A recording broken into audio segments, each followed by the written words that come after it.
guys, this is a South Georgia Bassin back on another video. Well, I'm going to show y'all some ways I like to fish in the summertime. Basically, like, I haven't really been trying these methods that much lately because I just want to try some new stuff. But my first method is going to be, punching like heavy cover and stuff like, you see dollar pads, lily pads, hydrilla type stuff and grasses. Well, basically, this is what it's going to be used for. This is a half-ounce weight right here, which the stuff I'm punching is not super heavy, but I got my medium heavy loose what is it, speed stick Mach 1. Got one of these jokers, 16, and this one my best rods, I guess, because like my two best rods are Lew's, which I really like Lew's. I'm not sponsored by Lew's or anything, but I like Lew's. What you want to do is get your 65-pound braid, which doesn't have to be 65-pound braid, but it has to be some type of braid. I would not do anything with spider wire. Spider wire kind of sucks in my opinion. Which, this piece of lead right here might need a little bit of trimming down because I cannot get the braid through the hole because it is so thick. But you can do this, not really the right way to do it, I guess, but you can get your bass hook, you stick in the hole and all that, and spin it around a little bit, and you make it big enough. Which I've done that a couple times with like jig heads that you fish for like crappie with and stuff like that. So what you want to do, push it on through. If I can get on through. Push on through. And next thing, get probably like a either 3/0 or 7/0 wide gap hook, or you can use a worm hook. Just depends on what you're flipping. Flipping or pitching or whatever you're gonna do into those like pads or anything. Which I'm probably gonna use this. This is a 5/0. Let me use 7. That. Hey, y'all, that might be another 5/0. I don't know, but it looks a little bit cleaner. Which, always clip line off your hooks and lures and stuff because that will mess up your action sometimes. I learned that from one of our boat captains on the high school fishing team. But one knot I like to use the uni knot, which I don't use the double uni knot like you see on Scott Martin's tarpon fishing videos and stuff like that. I use just a normal uni knot. But I haven't really got used to a Palmyra knot yet because they really tied that. Ooh. Well, heck, I'm not going to do that. I'm going to do the flipping knot because this is not a good flipping knot. I done forgot about that. What you want to do with that, you want to put your line through. If I can get it through. Okay. Boom. What you want to do, put your line through. Then,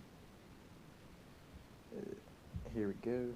What you want to do is start wrapping around the little,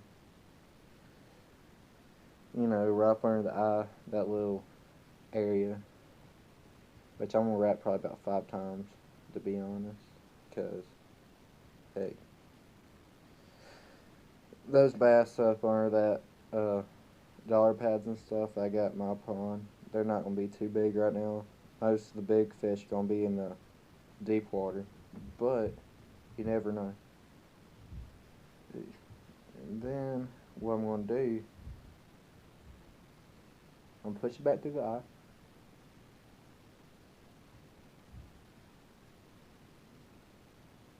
Like so. Can't really show y'all because my phone has really bad camera in my opinion. It's a new phone, by the way. I'm gonna pull it through, pull it tight,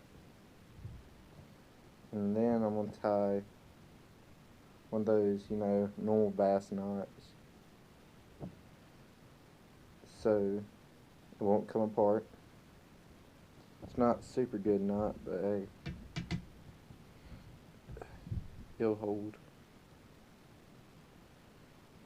And then after you tie that, you're gonna get your scissors and trim it up a little bit.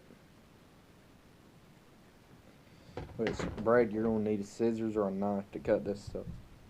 And then the next thing you're gonna do, you're gonna get your hook and basically Texas rig, like a craw or a creature bait or something like that on. And since it's like that type of craw, if I can show you, electric blue craw. I can't even talk today, y'all. Sorry about that. It's electric blue craw. It's made by Zoom. One of the good baits for flipping. And then you're gonna push it through like so until the barb comes out.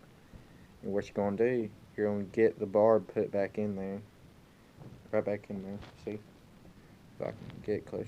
See how that looks. Then you're gonna get your weight like so, which is how it's gonna look after it's done. Which I'd rather flip with tungsten, but I don't have any tungsten right now. So you can either use a bobber stopper to stop the weight on here, so it won't come up and down when it's going through the water and make it just float on top while the lead's down at the bottom of the grass or whatever. You can either get a bobber stopper or you can try to make your own with a paper clip, which I've done this many times. Which I need to trim this a little bit.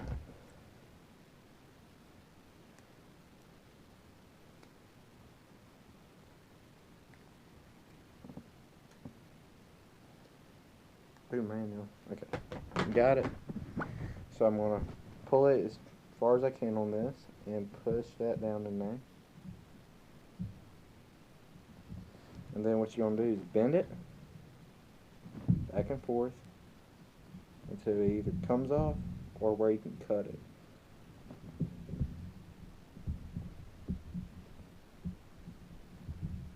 And it won't slide as much, but you know, it'll work. And then you got one rod ready to go. I think this is going to be one like video series, I guess, of how to fish in the summer, and then I'll have like fall, winter, spring, everything like that. So that's basically ready to go right here. But thanks for watching South Georgia Bassin, and go catch something.